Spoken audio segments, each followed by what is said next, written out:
Hello everyone. This is going to be the second video of this day of our series. ठीक है, तो as you all know कि हम क्या कर रहे हैं, पिछले 10 साल के पेपर्स जो हैं CSE CAPF CDS के वो कंप्लीट कर रहे हैं, टॉपिक वाइज कर रहे हैं. सो पहला हमारा पॉलिटी था, तो अभी पॉलिटी के अभी आपके और 2 दिन लग जाएंगे कंप्लीट होने में. ठीक है, so we are done with constitutional framework, then central government, state government के ये जो हैं. आज हम क्या करेंगे, आज हम ये जो जुडिशरी है, जुडिशरी से रिलेटेड जो भी क्वेश्चन है, चाहे वो आपकी डिस्ट्रिक्ट कोर्ट है, चाहे हाई कोर्ट है, चाहे सुप्रीम कोर्ट है, कुछ भी है, वो सब हम कवर करेंगे इस वीडियो में आज. ठीक है, इसके बाद हम क्या करेंगे, after that we'll move to parliament and state legislature. Okay, so I am trying to complete CSE plus CAPF in this video. ठीक है, क्योंकि बहुत कम क्वेश्चन है इससे रिलेटेड, इसीलिए हम ट्राई करेंगे इसी वीडियो में इसको ख़त्म कर दें. ठीक है, चलिए moving toward our first question, that is 2014 से इसका पहला क्वेश्चन. ओके, उसने बोला है power to increase the number of जजेस इन द सुप्रीम कोर्ट. देखिए, जब भी सुप्रीम कोर्ट से रिलेटेड कोई पावर है, मतलब सुप्रीम कोर्ट को ज़्यादा पावर देनी है या फिर सेंटर लेवल पे जिसको भी ज़्यादा पावर देनी है, तो सोल अथॉरिटी कौन होती है, आपकी पार्लियामेंट ही होती है. क्योंकि पार्लियामेंट ही एक ऐसी है जो जिसके पास बहुत ज़्यादा पावर होती है. ठीक है, और किसी के पास नहीं होती. सो अगर आपको सुप्रीम कोर्ट के जजेस जो हैं उनके नंबर को इंक्रीज़ करना है कि जजेस ज़्यादा होंगे, कम होंगे, कैसे होंगे, तो वो किसके पास पावर होती है, पार्लियामेंट के पास. सेकेंड है the power of the supreme court of India to decide dispute between centre and state. तो जो सेंटर एंड स्टेट के बीच में जो भी डिस्प्यूट होगा उसको कौन देखेगा, सुप्रीम कोर्ट तो देखता ही है, बट सुप्रीम कोर्ट की कौन सी जुरिस्डिक्शन में आता है, वो ओरिजिनल में आता है.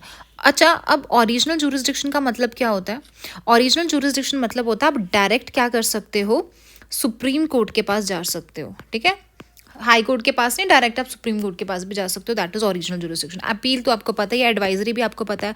Under article 143 supreme court advice करता है प्रेसिडेंट ऑफ इंडिया को. बाकी रिट जुरिस्डिक्शन अंडर आर्टिकल 32. ठीक है, सुप्रीम कोर्ट के पास. चलिए moving to next question, that is which of the following is custodian of the constitution of India. ये भी फैक्चुअल क्वेश्चन, आपको पता है ये कस्टडी किसके पास होती है, कौन देखेगा, सुप्रीम कोर्ट ऑफ इंडिया. ठीक है, क्योंकि यही तो है जो इंटरप्रेट कर रहा है कॉन्स्टिट्यूशन को, कॉन्स्टिट्यूशन का वॉयलेशन ना हो, ये भी वही सुप्रीम कोर्ट ही देख रहा है आपका. चलिए नेक्स्ट अपने पास है, अब ये जुडिशियल रिव्यू पे आ गया. अब जुडिशियल रिव्यू पे कितने क्वेश्चन है, कब पूछते हैं कि कौन से केस में बोला गया था कि जुडिशियल रिव्यू जो है वो बेसिक स्ट्रक्चर है हमारे कॉन्स्टिट्यूशन का. ये मैंने आपको पहले भी केसेस पढ़ाए थे. The power of judiciary to pronounce upon the constitutionality of the laws and executive. अगर कोई भी एग्जीक्यूटिव ऑर्डर है या फिर कोई भी लॉ पास किया जा रहा है, तो उसकी कॉन्स्टिट्यूशनलिटी चेक करना इज जुडिशियल रिव्यू. क्या ये सही है? बिल्कुल सही है. ये देखना कि क्या वो कॉन्स्टिट्यूशन के अंदर आ भी रहा है कि नहीं आ रहा है. Next is the power of judiciary to question the wisdom of the laws enacted by the. उसने बोला ये जुडिशरी की पावर होती है वो विजडम ऑफ द लॉ को क्वेश्चन करता है. देखिए, वो जुडिशियल रिव्यू नहीं होता. Power of judiciary to review all the legislative enactment before they. ऐसा नहीं है ना कि प्रेसिडेंट को भेजने से पहले हम पहले सुप्रीम कोर्ट के जज को भेजेंगे, नहीं, ऐसा नहीं होता. और power of judiciary to review its own judgement given earlier in similar और डिफरेंट केसेस. मतलब अपनी ही जजमेंट को फिर से रिव्यू करना, क्या वो होता है जुडिशियल रिव्यू. जुडिशियल रिव्यू का जो सही मायनों में डेफिनेशन है वो यही है. ठीक है, कॉन्स्टिट्यूशनलिटी देखता है वो लॉज की. नेक्स्ट क्वेश्चन है अपने पास. ओके, अब ये NGT पे क्वेश्चन आ गया, दैट इज नेशनल ट्रिब्यूनल पे क्वेश्चन आता है. अलग अलग टाइप से आता है. कभी कभी ये भी बोल देता है कि कौन से 5 ईयर प्लान में NGT आया था. उसके लिए आपको ये पता होना चाहिए कि NGT आया कब था. NGT को लाया गया था बाय NGT एक्ट ही था जिससे लाया गया था, और ये 2010 का एक्ट था. ठीक है, सो उसने बोला NGT has been establish by an act, तो ये तो सही है. बाकी उसने बोला है जो सेंट्रल पोल्यूशन कंट्रोल बोर्ड है वो क्रिएट किया गया था बाय एग्जीक्यूटिव ऑर्डर. जी नहीं, ये जो CPCB था ये भी एक एक्ट से आया था. कौन सा एक्ट था ये? वाटर एक्ट था. वाटर एक्ट था आपका 1974 का एक्ट था, उसके अंडर आया था। सो पहला आपका गलत हो गया।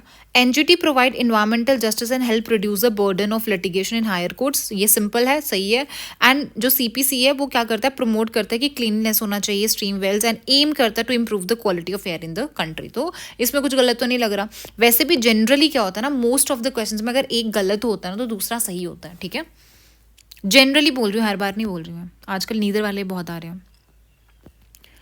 ओके, नेक्स्ट क्वेश्चन अपने पास, 44th अमेंडमेंट एक्ट जो है उसने इंट्रोड्यूस किया था दैट जो इलेक्शन है प्राइम मिनिस्टर की वो जुडिशियल रिव्यू के बाहर है। मैंने आपको दो चीज़ें बताई थी पिछले वीडियो में। एक चीज़ बताई थी कि एक था 42 अमेंडमेंट एक्ट, एक था 44। 42 के टाइम पे कौन थी, इंदिरा गांधी थी, और उन्होंने क्या किया था, इमरजेंसी लगाई हुई थी। तो 42 में उन्होंने क्या किया, जितना ज़्यादा वो सेंटर को कंट्रोल दे सकते उतना उन्होंने दिया।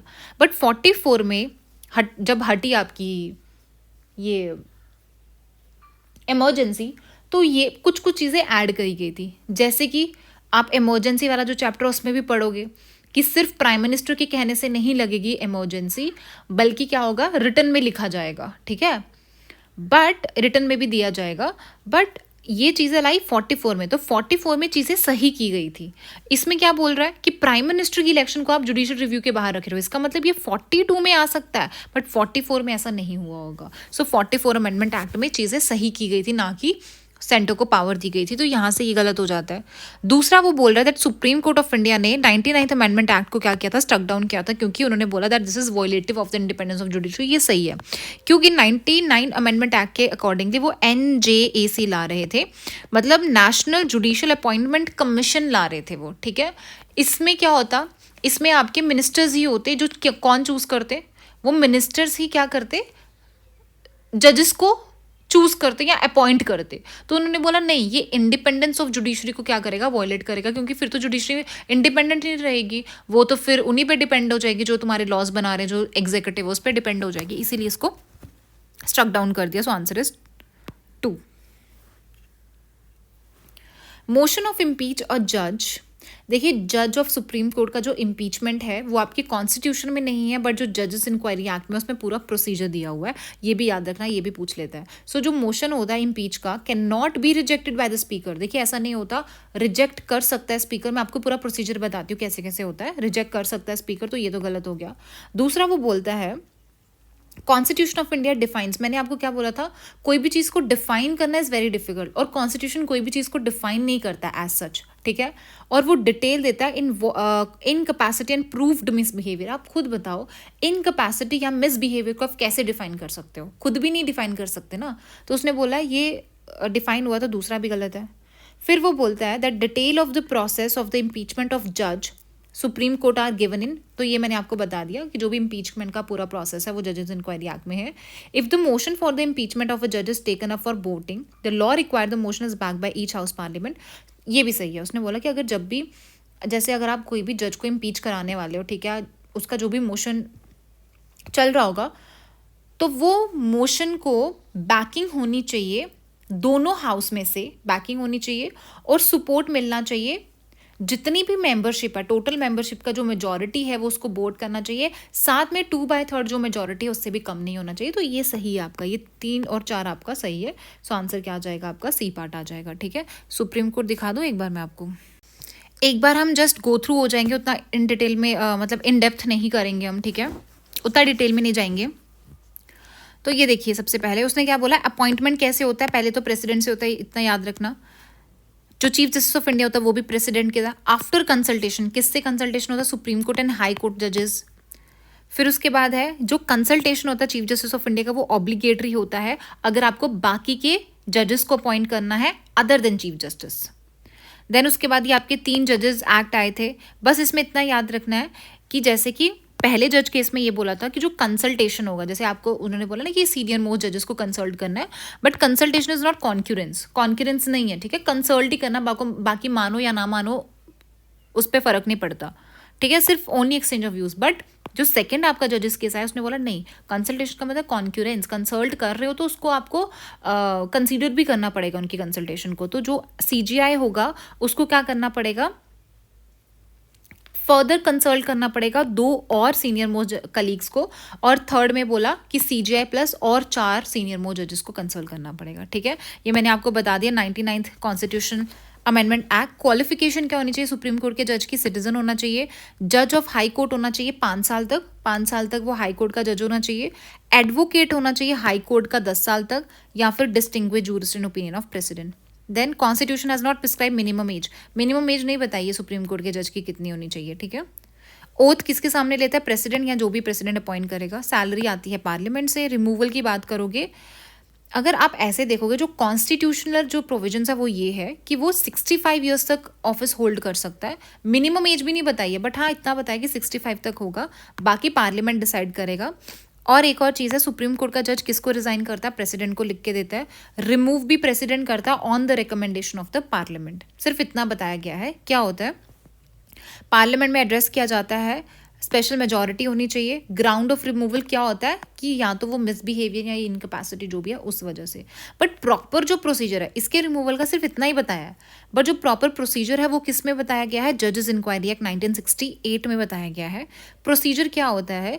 अगर तो लोकसभा है और राज्यसभा है, लोकसभा में कम से कम 100 मेंबर्स को साइन करके स्पीकर को देना पड़ेगा, और चेयर मतलब यहाँ पे राज्यसभा में 50 मेंबर्स को देना पड़ेगा, चेयरमैन को। फिर उसके बाद अब स्पीकर पे डिपेंड करता है या चेयरमैन पे डिपेंड करता है क्या वो एडमिट करना चाहता है कि नहीं चाहता है, ठीक है। येस नो दोनों इसके हाथ में होता है।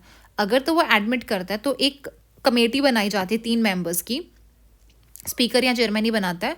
वो कमेटी में कौन होता है? चीफ जस्टिस या जज होगा सुप्रीम कोर्ट का, chief justice of high court होगा, या फिर कोई एक डिस्टिंग्विश ज्यूरिस्ट होगा। अगर कमेटी को लगता है कि जज गिल्टी है तो फिर उसके बाद उस मोशन को कैरी फॉरवर्ड किया जाता है। मोशन पास किया जाता है बाय द स्पेशल मेजॉरिटी दोनों हाउसेज में, ठीक है। फिर एड्रेस किया जाता है, address is presented to the president, फिर उसके बाद प्रेसिडेंट फाइनली। देखो कितना लंबा प्रोसेस है एक जज को, तो आज तक कोई जज रिमूव हुआ नहीं है सुप्रीम कोर्ट का। ओके चलिए नेक्स्ट क्वेश्चन है, with reference to the constitution of India, prohibitions or limitations or provisions contained in ordinary law cannot act as a prohibition or limitations on the constitutional powers under article 142। देखिए under article 142 के under क्या बोला गया है? Supreme court को power दी गई है कि अगर आपको एक प्रॉपर जस्टिस देने के लिए आपको जो भी कदम उठाना पड़े आप उठा सकते हो, ठीक है। तो अब उसने बोला है, देखिए क्या होता है ना, कुछ आपके लॉज हैं तो उसमें क्या होता है, कुछ प्रोहिबिशंस होती हैं या कुछ आपकी लिमिटेशंस लगा दी जाती हैं, बट ऐसा कौन सा एक्ट है जिसपे इन लिमिटेशन का कोई फर्क नहीं पड़ता? वो होता है आर्टिकल 42। क्यों? क्योंकि उस आर्टिकल 42 के accordingly Supreme court is not constrained in the exercise of its power by laws made by the Parliament, ठीक है। कि सुप्रीम कोर्ट जो होता है, आप सुप्रीम कोर्ट को बांध नहीं सकते अपने लॉज बना के। जैसे आप बोलोगे कि मैं ये लॉ पास करता हूँ, ठीक है, उस पर अगर तुम सुप्रीम कोर्ट पे कोई कॉन्स्ट्रेंट लगा रहे हो तो ऐसा कोई लॉ नहीं, ऐसा कोई ऑर्डिनरी लॉ नहीं है जो सुप्रीम कोर्ट पे कॉन्स्ट्रेंट लगा सके, ठीक है। दैट इज आर्टिकल 142, ये उसको राइट देता है सुप्रीम कोर्ट को, ठीक है। क्यों देता है? क्योंकि प्रॉपर जस्टिस हो, नेचुरल जस्टिस हो, उसके लिए। ओके सो आंसर क्या आ जाएगा आपका? बी पार्ट आ जाएगा। नेक्स्ट क्वेश्चन है अपने पास, विद रेफरेंस टू कंसीडर। अच्छा ये जुडिशियल कस्टडी वाला क्वेश्चन आया था, ये थोड़ा सा अलग क्वेश्चन था। उसने बोला that means an accused is in the custody of concern magistrate and such accuse is locked up in not in jail. देखिए यहाँ पे आप देख रहे हो, यहाँ पे मैनिपुलेशन करना बहुत ईजी हो जाता है। जब ऐसा मैनिपुलेशन, तो इसकी नेगेटिव स्टेटमेंट है ये कि वो पुलिस स्टेशन में होता है बट जेल में नहीं होता, तो इसको क्या ज़रूरत थी ये चीज़ लिखने की, है ना। तो यहाँ पे मैनिपुलेशन इजी हो जाता है, तो ये मोस्ट प्रोबेबली स्टेटमेंट गलत होता है। तो जब मैंने आपको क्या बोला, जनरली अगर आप एक डिड्यूस कर लो कि ये गलत है तो दूसरा जनरली सही होता है, तो ये गलत था। ऐसा नहीं होता, जेल में डाला जाता है। जब आप जुडिशियल कस्टडी में होते हैं ना तो जेल में डाला जाता है। जुडिशियल कस्टडी में क्या होता है, जो पुलिस ऑफिसर होता है उसको इंटेरोगेशन करने का अलाउड नहीं होता है without the approval of court, जब तक कोर्ट उसको अप्रूव ना करे। बिल्कुल सही है, क्योंकि जुडिशियल कस्टडी में है ना, तो answer is B part. Next is Indian judiciary. Any retired जज, कोई भी रिटायर्ड जज है सुप्रीम कोर्ट का, उसको आप वापस बुला सकते हो और सुप्रीम कोर्ट के जज की तरह वो एक्ट कर सकता है। करता कौन है? Chief justice of India, but recommendation किसका लगता है, परमिशन किसका लगता है, परमिशन किसका लगता है? President of India. ये तो सही है, बिल्कुल सही है। High court in India has the power to review its own judgement as the supreme court does. उसने बोला ठीक है वो अपनी जजमेंट को रिव्यू कर सकता है but not as supreme court. क्यों? क्योंकि हाई कोर्ट की जो रिव्यू की पावर है वो बहुत लिमिटेड है, बट सुप्रीम कोर्ट की पावर बहुत वाइडर है, क्योंकि सुप्रीम कोर्ट के अंदर सारी की सारी स्टेट्स आती हैं, हाई कोर्ट के अंदर तो वही एक दो स्टेट ही आएगी, है ना। और एक और चीज़ क्या होता है कि हाई कोर्ट क्या कर सकती है, रिव्यू कर सकती है कुछ स्पेसिफिक सर्कमस्टांसेस या स्पेशल केसेस में। जनरली ये सिविल केसेस में करती है, ठीक है, जनरली, बट ये दोनों के लिए करती है, civil and criminal. So answer क्या हो जाएगा आपका? ए पार्ट। नेक्स्ट क्वेश्चन है, अब ये वाला क्वेश्चन भी थोड़ा सा ट्रिकी था। उसने बोला pursuant to the report H N. Sanyal की जो कमेटी आई थी, कंटेम्प्ट ऑफ कोर्ट को पास किया गया था, कंटेम्प्ट ऑफ कोर्ट एक्ट जो था वो पास किया गया, चलो ठीक है। उसने, अब मेरे को नहीं पता ये सही है गलत है, कॉन्स्टिट्यूशन ऑफ इंडिया एम्पावर करता है supreme court and high court को कि वो पनिश कर सकते हैं फॉर कंटेम्प्ट ऑफ देमसेल्फ। तो ये तो बहुत जनरल स्टेटमेंट है, ये आपने पढ़ा भी होगा कि ठीक है अपने कंटेम्प्ट के लिए तुम क्या कर सकते हो, एम्पावर हो, पनिश कर सकते हो। तो दूसरा सही है, मेरे को इतना पता है, तो ये दोनों कैंसिल कर दो, ये दोनों बच गए आपके पास। अब मेरे को क्या पता करना है कि क्या फोर्स सही है कि नहीं है। उसने बोला इंडिया में parliament is vested with the power to make laws on contempt of court, कि पार्लियामेंट के पास पावर है वो कंटेम्प्ट ऑफ कोर्ट पे लॉ बना सकती है। एक बात हमेशा याद रखना, पार्लियामेंट के पास सब चीज़ की पावर है, मतलब मेजॉरिटी ऑफ चीज़ें क्या कर सकती है, पार्लियामेंट कर सकती है। ऐसी कोई चीज़ नहीं जिसपे पार्लियामेंट लॉ नहीं बना सकती, ठीक है, हर एक चीज़ पे बना सकती है वो, ये सोच के चलो। तो उसने बोला कि वो लॉज बना सकती है कंटेम्प्ट ऑफ कोर्ट में, तो बिल्कुल सही है, बना सकती है। अब इसी से रिलेटेड स्टेटमेंट 1 थी आपकी, उसने बोला एच.एन. सान्याल जो कमेटी है उसने कंटेम्प्ट ऑफ कोर्ट एक्ट पास किया। अगर कंटेम्प्ट ऑफ कोर्ट एक्ट पास हुआ है इसका मतलब पार्लियामेंट लॉ बना सकती है, तो दोनों एक दूसरे के साथ साथ है, तो 1, 2 एंड 4 इज द आंसर, ठीक है।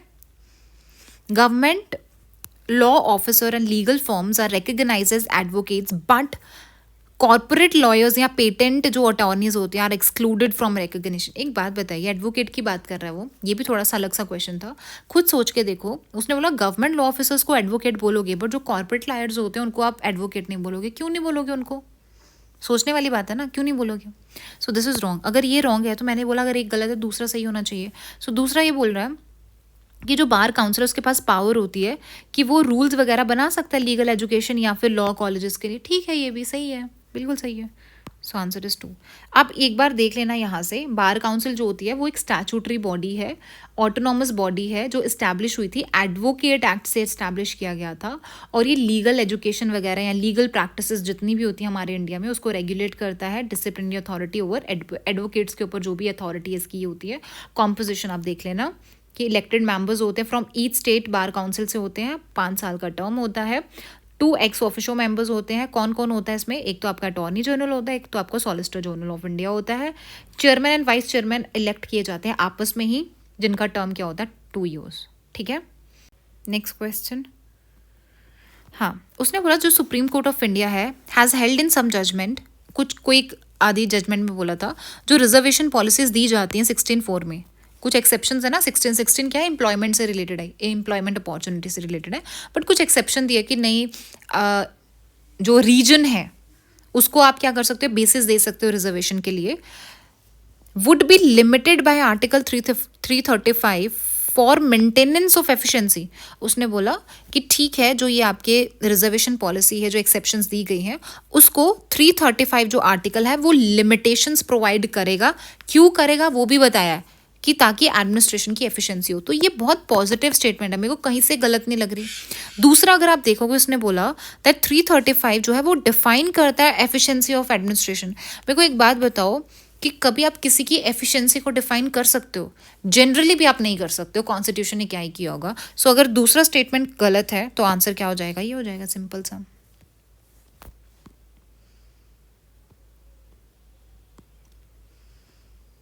So with this we have completed CSC PYQs from 2013 to 2024. Now let's move to CAPF. So CAPF 2024 का जो पहला क्वेश्चन है अपने पास वो ये है, अनूप बारेवाल जो है यूनियन ऑफ इंडिया, ये आपका CA से है, करंट अफेयर से लिया उसने। करेक्ट कौन सा है? उसने बोला it was heard by constitutional bench, तो ये तो सही है आपका। दूसरा ये बोल रहा है account of the judgement, sorry according to the judgement, जो ground for removal of election commissioner है वो चीफ जस्टिस ऑफ इंडिया के जैसा होगा। खुद बताओ, इलेक्शन कमिश्नर का चीफ जस्टिस ऑफ इंडिया से क्या लेना देना है? इसमें जो था चीफ जस्टिस ऑफ इंडिया नहीं था, ये था चीफ इलेक्शन कमिश्नर जो होता है आपका, सीईसी जो है, सीईसी जो है चीफ इलेक्शन कमिश्नर, उसके जैसा होगा इलेक्शन कमिश्नर का रिमूवल। तो दूसरा आपका गलत हो जाता है, फर्स्ट इज राइट। ठीक है, चलिए द नेक्स्ट क्वेश्चन इज, अब उसने 226 पावर के बारे में बोला। 226 कौन सी पावर होती है हाई कोर्ट के पास? इशू करने के लिए होती है, रिट्स इशू करने के लिए। It can issue writs of habeas corpus, ठीक है।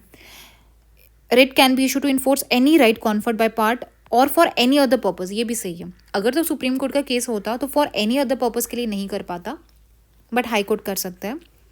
This power can derogate the power, derogate कितना नेगेटिव वर्ड है, उसने बोला वो डेरोगेट कर सकता है सुप्रीम कोर्ट की पावर को। सुप्रीम कोर्ट की पावर को कैसे यार डेरोगेट करेगा वो? Writ can be issue to any authority, उसने बोला, अब आप बोलोगे एनी है, बट एनी अथॉरिटी, उसके बाद उसने ये भी तो लिखा है अंडर इट्स जूरिसडिक्शन, कोई भी अथॉरिटी जो उसके जूरिसडिक्शन में आती है। सो आंसर क्या आ जाएगा? सी, जो कि इनकरेक्ट है। नेक्स्ट है अपॉइंटमेंट ऑफ, अब आता है डिस्ट्रिक्ट जज के ऊपर बात आती है। डिस्ट्रिक्ट जज की अपॉइंटमेंट में क्या होता है? They are appointed by the chief justice of the concerned high court. क्या हाई कोर्ट अपॉइंट करेगा? देखिए, जो भी अपॉइंटमेंट का काम होता है ना, वो यहाँ तो प्रेसिडेंट करेगा या फिर गवर्नर करेगा, ठीक है। इनका काम नहीं होता। चीफ जस्टिस जो होते हैं वो सिर्फ रिकमेंडेशन या फिर कंसल्टेशन के लिए होते हैं। They are appointed by the, आप खुद बताओ, डिस्ट्रिक्ट जज है, क्या डिस्ट्रिक्ट जज को भी प्रेसिडेंट करेगा? प्रेसिडेंट सिर्फ हाई कोर्ट और सुप्रीम कोर्ट के करेगा। डिस्ट्रिक्ट जज को कौन करेगा? वो करेगा गवर्नर। कंसल्ट करेगा किसके साथ? High court of the concern. Okay, next आता है आपका सुप्रीम कोर्ट के लिए, इज नॉट करेक्ट पूछा उसने। Under article 129 and 144 the supreme court has been vested with the power to punish for contempt of court. अच्छा, ठीक है, अगर आपको ये नहीं पता तो आगे चलते हैं। उसने बोला supreme court has been vested with advisory jurisdiction, बिल्कुल सही है। Supreme court under article 143 advise कर सकता है प्रेसिडेंट ऑफ इंडिया को। सुप्रीम कोर्ट में refuse to provide opinion to the president, क्या वो अपना ओपिनियन देने के लिए मना कर सकता है प्रेसिडेंट को? इफ सो आज इन सर्टेन सर्कमस्टांसेस, कुछ सर्कमस्टांसेस में, ये भी सही है। सुप्रीम कोर्ट जिस भी लॉ को डिक्लेयर करेगा, क्या वो बाइंडिंग होगा on the courts with in the territory of India? ये भी सही है।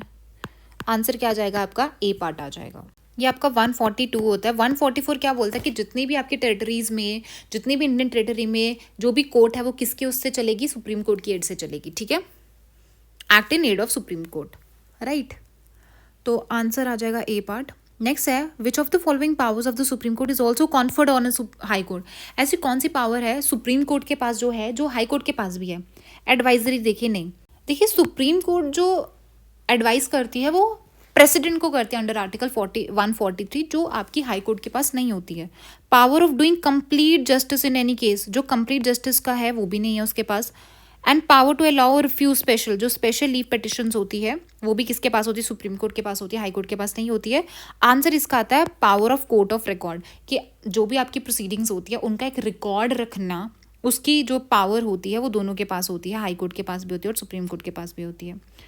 नेक्स्ट अपने पास है, who can be appointed as a जज ऑफ सुप्रीम कोर्ट। अभी मैंने आपको बताया, एन एडवोकेट जो 10 साल के लिए हो in any court, no, high court में होना चाहिए।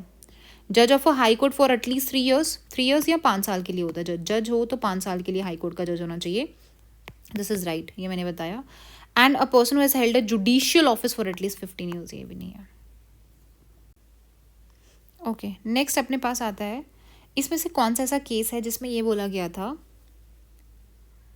Associated with the primacy of the chief justice of India and the collegium of जजेस in the appointment and transfer of higher judiciary. किससे रिलेटेड है?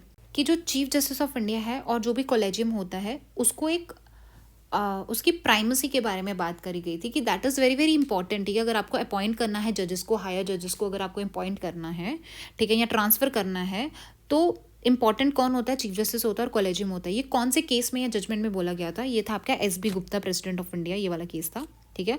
बाकी ये जितने भी केसेस मैं आपको बता चुकी हूँ और लिखे भी हुए, वहाँ से आप देख लेना, ठीक है। एस पी गुप्ता, ये जो एस पी गुप्ता है ना केस, ये आपको पिछले साल भी पूछा गया था। पिछले साल इन द सेंस ये 2018, आई थिंक 2014-15 में भी पूछा गया है। ओके, तो वो रिपीट करके उसने फिर से एसपी गुप्ता दे दिया है। सो अगर आपने PYQs अच्छे से करे हो तो आप गैस भी लगा सकते हो, ऐसे तो गैस लगाना हो तो। अब आता है ये देखो लोकस स्टैंडाई। लोकस स्टैंडाई क्या होता है कि आपके पास राइट है that you should be heard in a court, ठीक है, आप कोर्ट में जा सकते हो, आपकी सुनवाई हो सकती है, या आपको सुने जाने की जो राइट है ना, right to be heard in the court, that is locus standi. ये कौन से केस में हुआ था? ये भी आपका एसपी गुप्ता ही है, ठीक है। देखिए ये कौन सा ईयर का पेपर है? ये 2015 का। देखो 2015 का, उसके बाद 18 में फिर से वही पूछा। So with this we are done with our CAPF also. So आज हमने क्या कर लिया है, जुडिशरी भी पूरी कंप्लीट कर दी है फ्रॉम CAPF एंड CSE। सिर्फ CDS की रह गई है, वो हम अभी नेक्स्ट वीडियो में कर लेंगे। ओके।